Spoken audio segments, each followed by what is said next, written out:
그해 겨울 아버지는 미아리 고개 중턱에서 쓰러지셨습니다.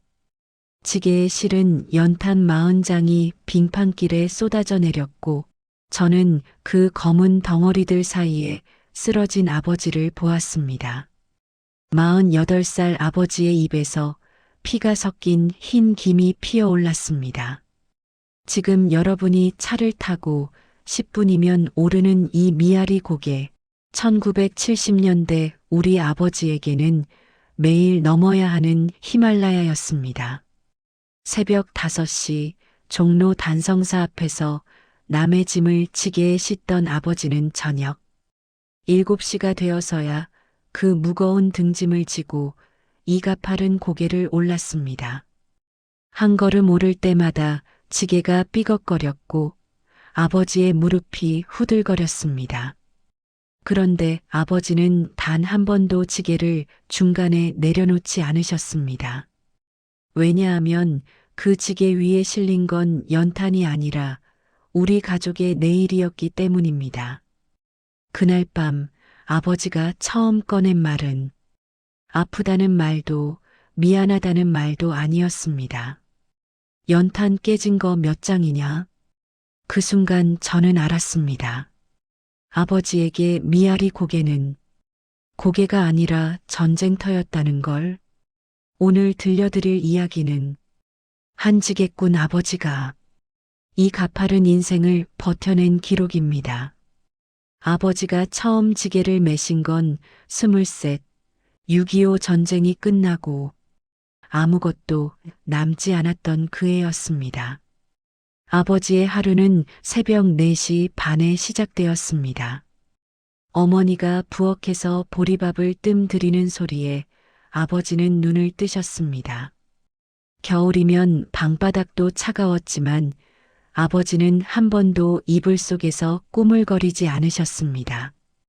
일어나자마자 마당에 세워둔 지게를 어깨에 메고 대문을 나서셨습니다.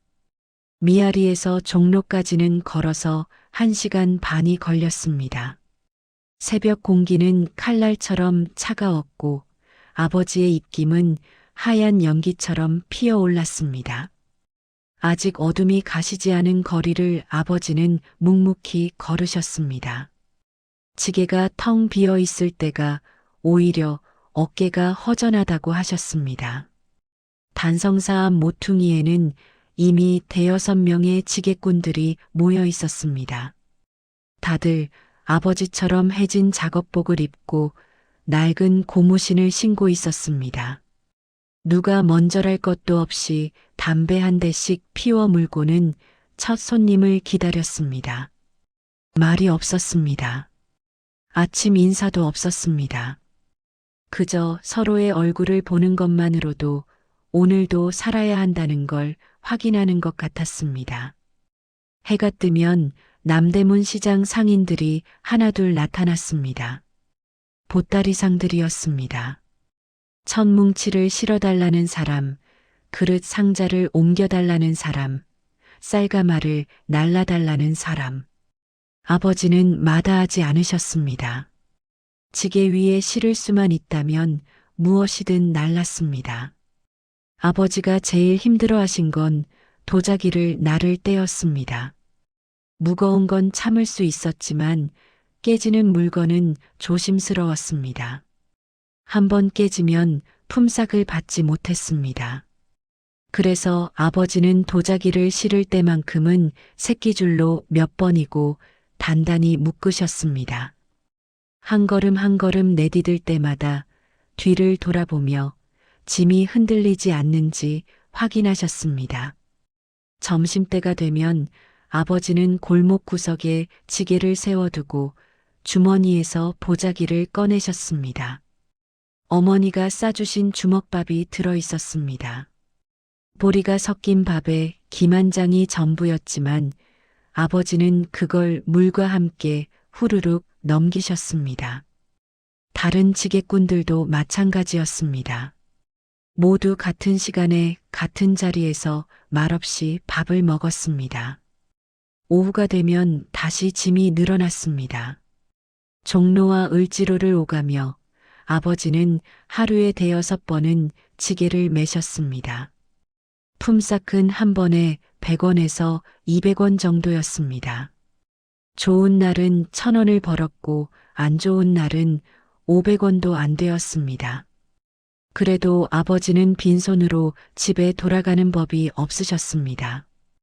해가 저물 무렵 아버지는 마지막 짐을 내려놓고 지게를 어깨에 맸습니다.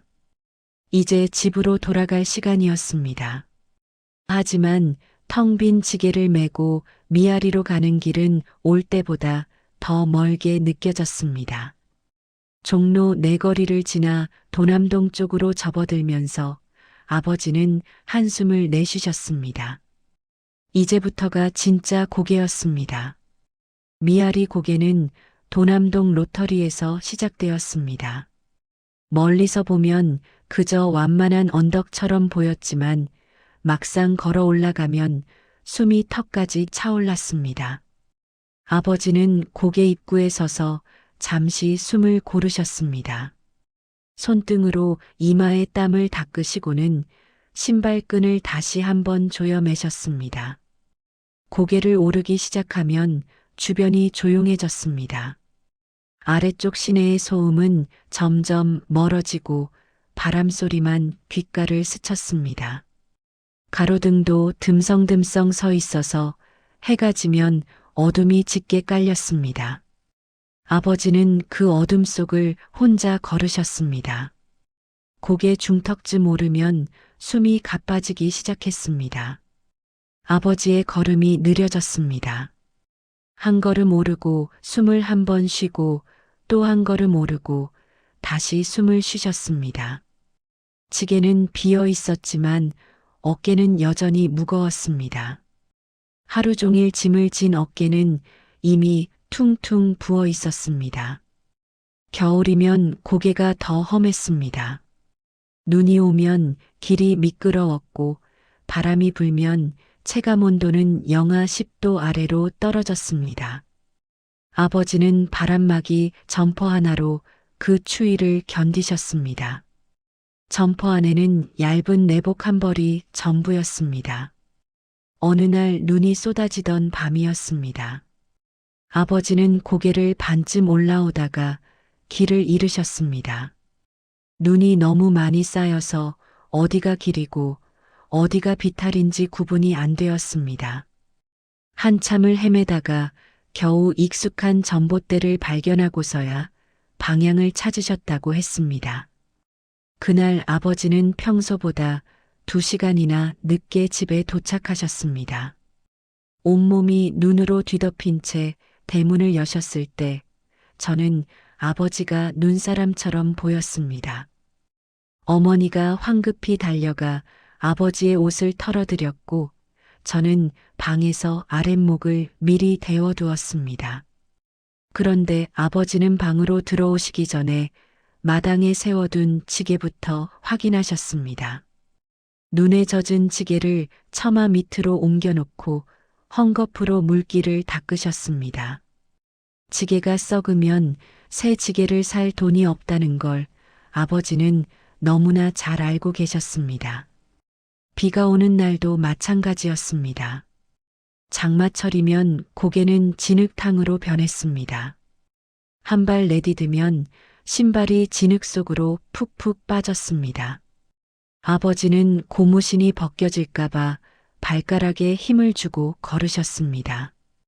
어떤 날은 고개를 다 올라와서 우리 동네 골목 입구에 다다랐을 때 아버지가 멈춰 서셨습니다.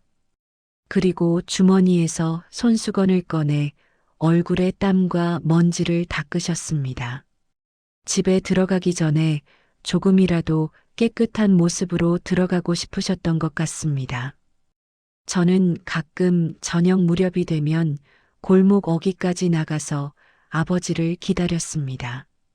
어둠 속에서 지게를 진 아버지의 실루엣이 보이면 저는 달려갔습니다. 아버지는 저를 보시면 지친 얼굴에 미소를 지으셨습니다. 그 미소가 고개를 오르는 동안 얼마나 큰 힘이 되었을지 저는 이제야 압니다. 겨울이 오면 아버지의 일이 하나 더 늘어났습니다. 연탄을 나르는 일이었습니다. 우리 집은 물론이고 동네 이웃들의 연탄까지 아버지가 날라주셨습니다. 연탄 한 장은 3kg이 넘었습니다. 아버지는 지게에 연탄을 20장에서 많게는 40장까지 실으셨습니다. 계산해 보면 100kg이 넘는 무게였습니다. 그 무게를 지고 미아리 고개를 오르는 건 사람이 할 일이 아니었습니다. 연탄 가게는 고개 아래 도남동 시장 근처에 있었습니다. 아버지는 퇴근길에 그곳에 들러 연탄을 지게에 실으셨습니다. 연탄 가게 주인은 능숙한 솜씨로 지게 위에 연탄을 차곡차곡 쌓아 올렸습니다. 아버지는 허리를 굽혀 지게를 어깨에 매셨습니다. 지게를 매는 순간 아버지의 무릎이 후들거렸습니다. 첫걸음을 떼는 게 제일 힘들었습니다. 몸의 중심을 잡으려고 앞으로 몸을 기울이고 한 발씩 내디뎠습니다. 지게가 삐걱거렸습니다. 나무로 만든 지게는 무거운 짐을 지면 이음새마다 비명을 질렀습니다. 고개를 오르기 시작하면 땀이 비 오듯 쏟아졌습니다. 겨울인데도 아버지의 이마에서 땀이 줄줄 흘러내렸습니다. 등에서도 김이 피어올랐습니다. 추운 날씨와 뜨거운 땀이 만나면 온몸이 욱신거렸습니다. 한 걸음 오를 때마다 연탄에서 검은 가루가 날렸습니다. 아버지의 얼굴에 옷에 온통 연탄가루가 묻었습니다. 코로 들이마시는 숨에도 그 가루가 섞여 들어왔습니다. 아버지는 가끔 기침을 하셨습니다. 목구멍이 따갑고 가슴이 답답하다고 하셨습니다. 그런데도 아버지는 연탄을 한 장도 떨어뜨리지 않으려고 애쓰셨습니다.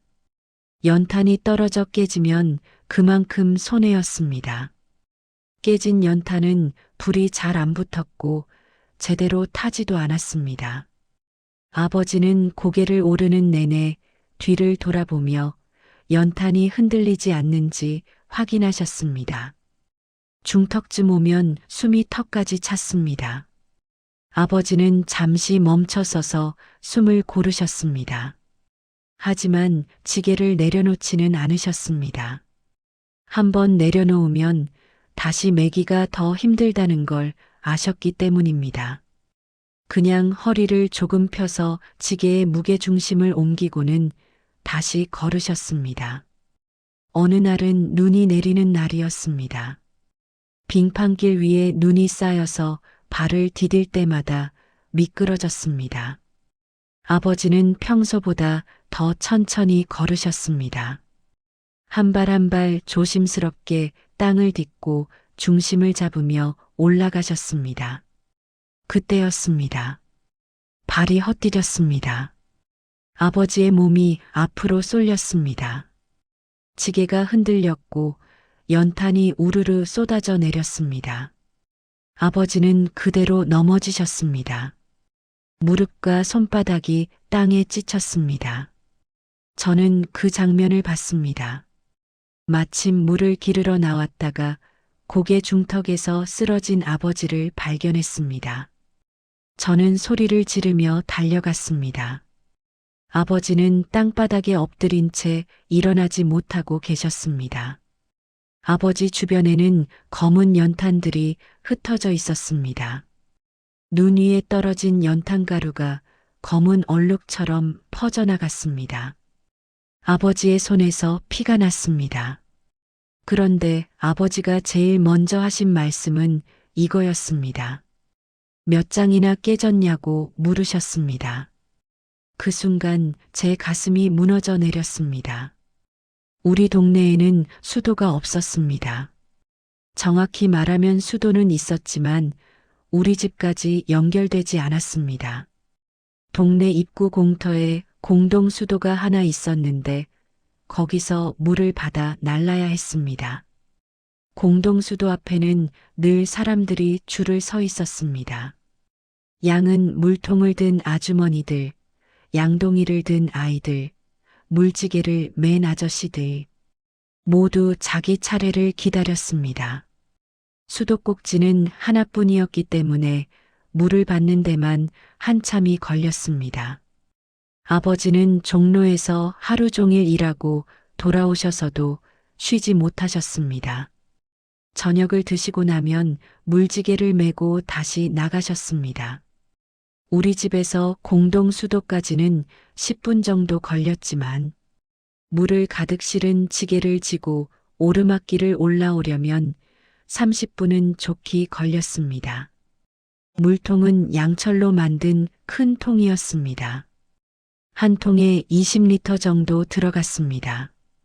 아버지는 지게 양쪽에 물통을 하나씩 달아서 날랐습니다. 40리터의 물은 40kg의 무게였습니다.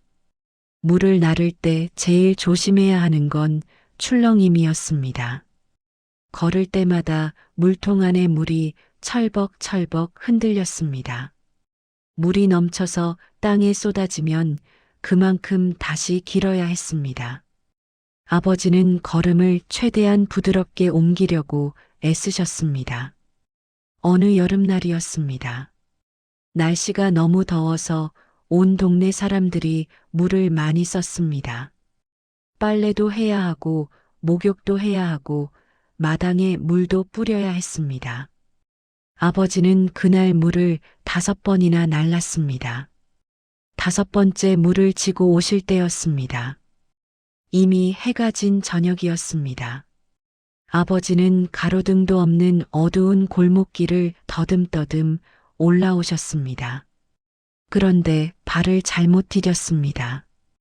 돌부리에 걸려 비틀거리셨습니다. 물통이 크게 흔들렸습니다. 물이 넘쳐 흘렀습니다. 아버지는 중심을 잡으려고 애쓰셨지만 결국 한쪽 무릎을 땅에 짚으셨습니다. 물통에 물이 반이나 쏟아져 나왔습니다. 아버지의 바지와 신발이 흠뻑 젖었습니다.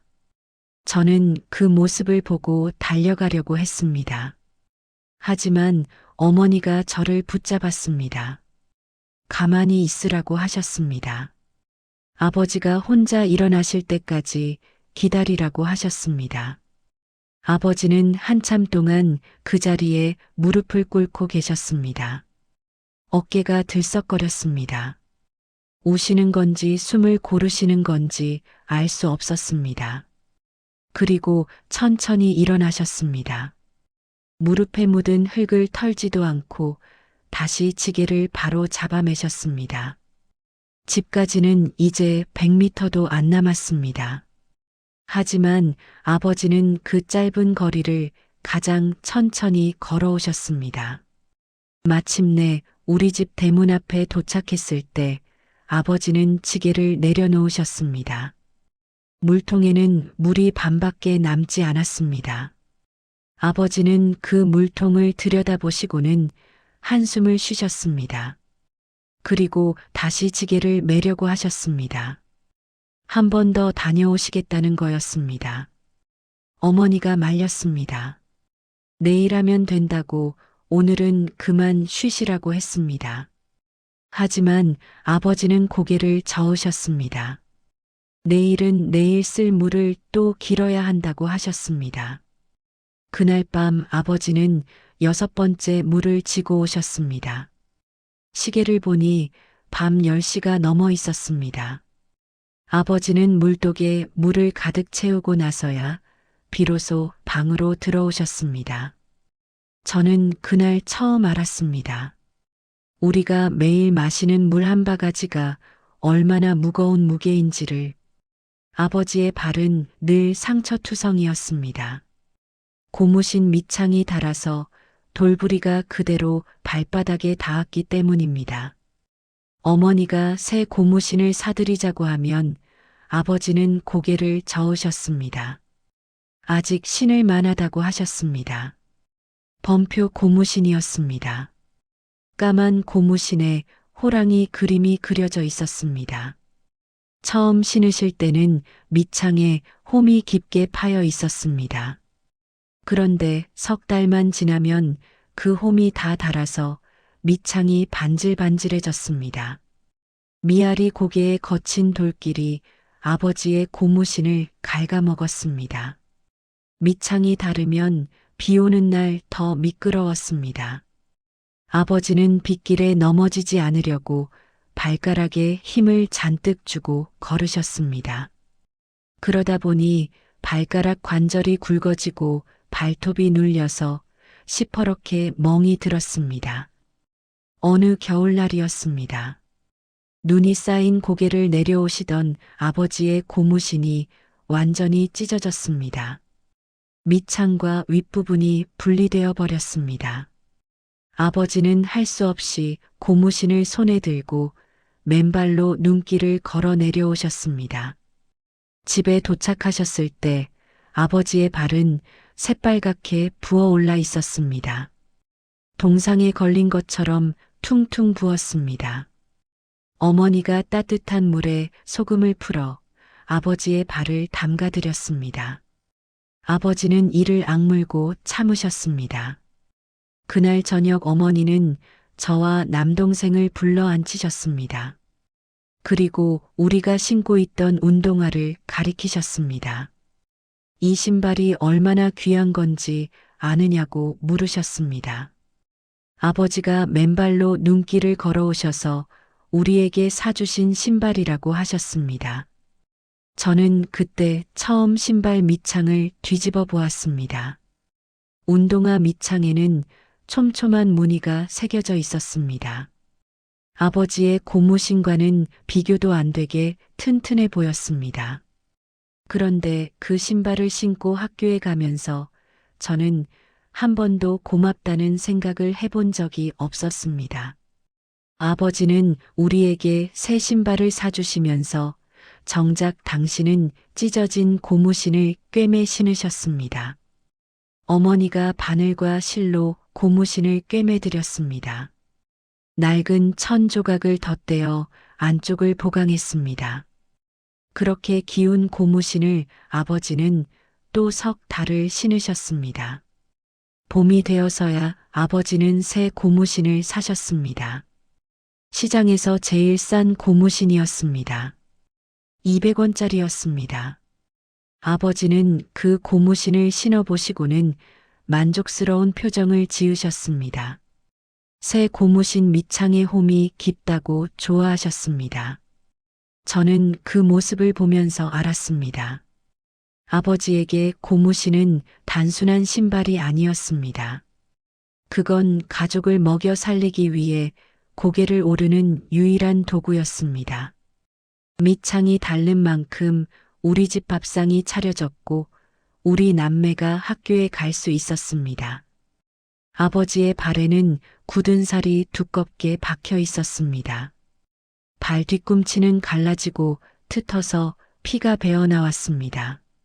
하지만 아버지는 그 발로 매일 고개를 올랐습니다. 우리가 비단길을 걷는 동안 아버지는 가시밭길을 걸으셨습니다. 아버지를 제일 먼저 알아보는 건 눈이 아니라 귀였습니다. 저녁 무렵이 되면 저는 골목 어귀에 나가 앉아 있었습니다. 고개 위쪽에서 들려오는 소리에 귀를 기울였습니다. 처음에는 멀리서 희미하게 들렸습니다. 헉헉 하는 숨소리였습니다. 그 소리가 점점 가까워지면 저는 일어나서 고개 쪽을 바라봤습니다. 그러면 어둠 속에서 지게를 진 아버지의 그림자가 나타났습니다. 아버지의 숨소리는 보통 숨소리가 아니었습니다. 가쁜 정도가 아니라 목구멍에서 쥐어짜내는 것 같은 소리였습니다. 한 번 숨을 쉴 때마다 온몸이 들썩거렸습니다. 마치 물 밖으로 나온 물고기처럼 힘겹게 공기를 들이마셨습니다. 특히 겨울에는 그 숨소리가 더 또렷했습니다. 추운 공기 속에서 아버지의 입김이 하얀 김으로 뿜어져 나왔습니다. 헉하고 숨을 들이마시면 하얀 김이 사라지고 헉하고 내쉬면 다시 김이 피어올랐습니다. 그 모습이 마치 증기기관차 같았습니다. 어느 날 저는 아버지께 물었습니다. 고개를 오를 때 제일 힘든 게 뭐냐고요? 아버지는 잠시 생각하시더니 이렇게 말씀하셨습니다. 숨이 막힐 것 같을 때가 제일 힘들다고요. 고개 중턱쯤 오르면 숨이 턱까지 차올라서 더 이상 못 쉴 것 같다고 하셨습니다. 그래도 멈출 수가 없어서 계속 걷는다고 하셨습니다.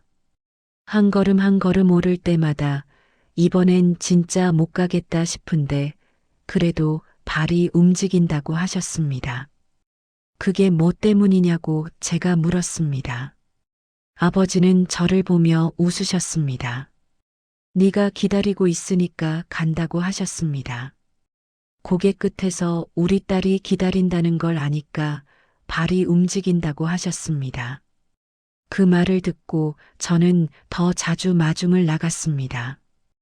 해가 지기 전에 골목 어귀에 나가서 아버지를 기다렸습니다. 추운 날에도 나갔습니다. 아버지의 숨소리가 들리면 저는 손을 흔들었습니다. 아버지는 저를 보시면 숨이 가쁜데도 손을 들어 흔들어 주셨습니다. 그리고 조금 더 빨리 걸으셨습니다. 지친 다리에 힘을 주고 마지막 남은 기운을 짜내서 걸어오셨습니다. 마침내 제 앞에 다다르면 아버지는 지게를 내려놓으셨습니다. 그리고 무릎을 굽혀 제 눈높이에 맞추시고는 물으셨습니다. 우리 딸 저녁은 먹었냐고요? 학교는 잘 다녀왔냐고요? 아버지의 얼굴은 땀으로 범벅이 되어 있었습니다. 겨울인데도 이마에서 땀이 뚝뚝 떨어졌습니다. 입술은 바짝 말라서 하얗게 일어나 있었습니다. 눈은 충혈되어 빨갛게 되어 있었습니다. 하지만 아버지는 웃고 계셨습니다. 지치고 힘든 얼굴이었지만 분명히 웃고 계셨습니다. 저는 그 웃음이 진짜 웃음인지 억지 웃음인지 알 수 없었습니다. 하지만 아버지는 제 앞에서만큼은 늘 웃어주셨습니다. 집까지는 이제 50m도 안 남았습니다. 하지만 아버지는 지게를 다시 매기 전에 꼭 한번 심호흡을 하셨습니다. 크게 숨을 들이마시고 천천히 내쉬셨습니다. 그리고 다시 지게를 어깨에 메고 마지막 거리를 걸으셨습니다. 저는 아버지 옆에서 같이 걸었습니다. 아버지의 거친 숨소리를 들으며 집까지 함께 걸었습니다. 그 숨소리는 무섭지 않았습니다. 오히려 든든했습니다. 아버지가 살아계시다는 증거였으니까요. 세월이 흘러 세상이 변했습니다. 1980년대가 되면서 미아리에도 변화가 찾아왔습니다. 비포장도로가 포장되었습니다. 가파른 고개에 계단이 생겼습니다. 골목마다 가로등이 들어섰습니다. 무엇보다 큰 변화는 차가 다니기 시작했다는 것입니다. 짐을 나르는 트럭들이 고개를 오르내렸습니다. 사람들도 버스를 타고 시내로 나갔습니다. 더 이상 걸어서 고개를 오를 필요가 없어졌습니다. 지게꾼들도 하나둘씩 사라졌습니다. 단성사 앞에서 아버지와 함께 일하던 분들이 다른 일을 찾아 떠났습니다. 공사장 인부가 된 사람도 있었고 야채 장사를 시작한 사람도 있었습니다. 지게로는 더 이상 돈을 벌 수 없는 시대가 온 것입니다. 아버지도 결국 지게를 내려놓으셨습니다. 50살이 되던 해였습니다. 아버지는 동네 구멍가게에 취직하셨습니다. 물건을 나르고 정리하는 일이었습니다. 지게를 지는 것보다는 나은 일이었습니다. 하지만 아버지의 몸은 이미 망가져 있었습니다. 허리가 굽어서 제대로 펴지지 않았습니다. 평생 무거운 짐을 져서 척추가 변형되어 버린 것입니다. 등에는 지게 자국이 깊게 패여 있었습니다. 굳은 살이 박힌 자리가 움푹 들어가 있었습니다. 무릎도 성한 데가 없었습니다. 계단을 오르내릴 때마다 뚝뚝 소리가 났습니다. 관절이 닳아서 뼈끼리 부딪히는 소리였습니다. 겨울만 되면 무릎이 시리고 아프다고 하셨습니다. 폐도 좋지 않았습니다. 평생 연탄가루를 마신 탓에 기침이 잦았습니다. 가래에 피가 섞여 나올 때도 있었습니다. 병원에 가보시라고 했지만 아버지는 괜찮다고 하셨습니다. 병원비가 아깝다고 하셨습니다. 그런데도 아버지는 쉬지 않으셨습니다. 구멍가게 일을 마치고 오시면 동네 일을 거들어 주셨습니다. 누가 이사 오면 짐을 날라주시고 누가 집을 고치면 자재를 옮겨주셨습니다. 돈을 받지도 않고 그냥 도와주셨습니다. 어머니가 그만 쉬시라고 말렸습니다. 이제 자식들도 다 컸으니 편히 쉬시라고 했습니다. 하지만 아버지는 가만히 있으면 불안하다고 하셨습니다. 몸을 움직여야 마음이 편하다고 하셨습니다. 저는 그때 깨달았습니다. 아버지는 지게를 내려놓으셨지만 마음속의 지게는 내려놓지 못하셨다는 걸. 평생 무언가를 짊어지고 사셨기 때문에 빈손으로 있는 게 익숙하지 않으셨던 겁니다. 제가 대학을 졸업하고 취직했을 때 아버지는 처음으로 편안한 표정을 지으셨습니다. 동생도 결혼해서 분가했을 때 아버지는 비로소 한숨을 내쉬셨습니다.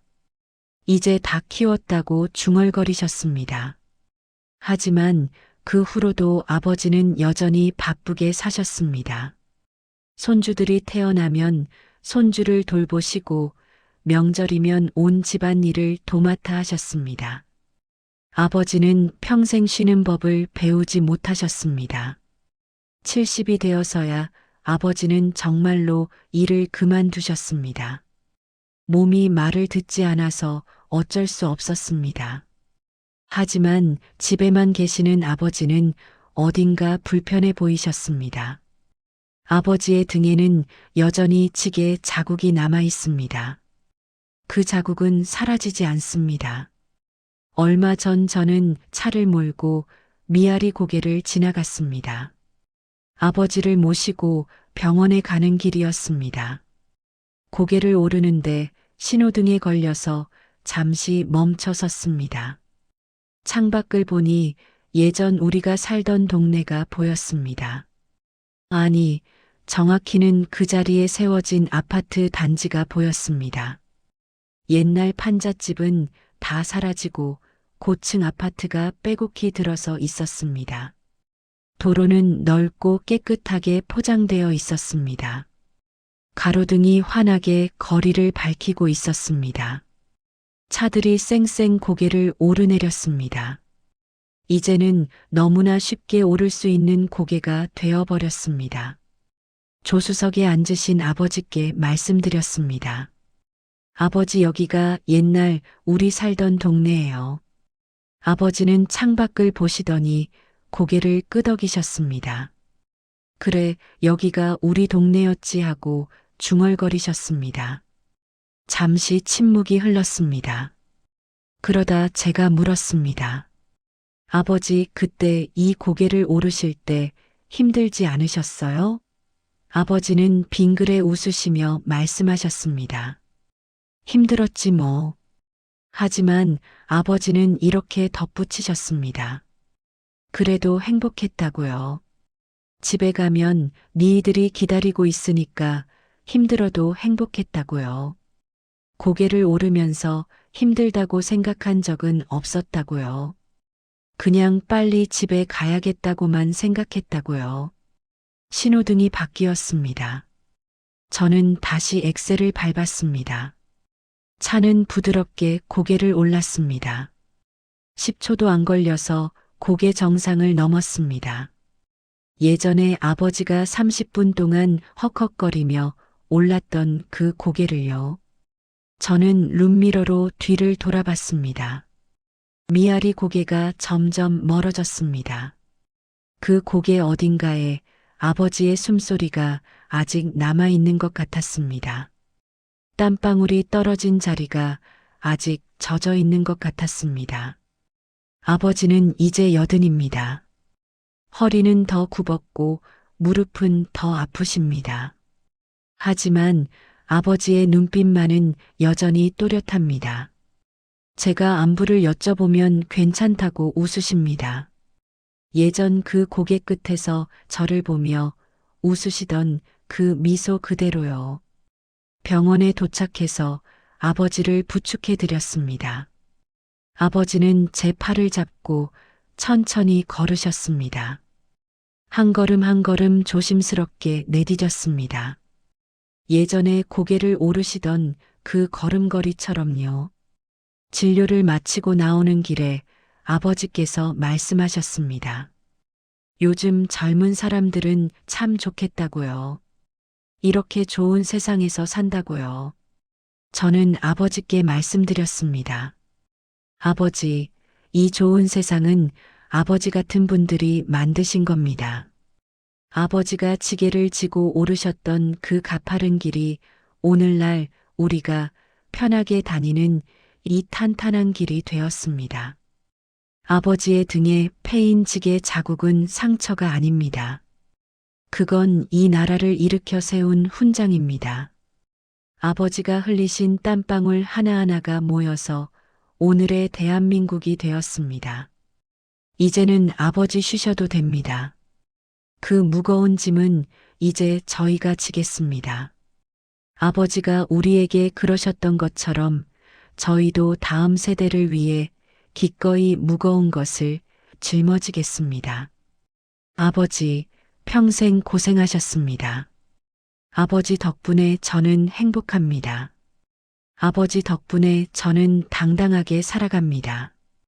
미아리 고개는 이제 평탄해졌지만 아버지의 그 뜨거운 발걸음만은 영원히 기억하겠습니다.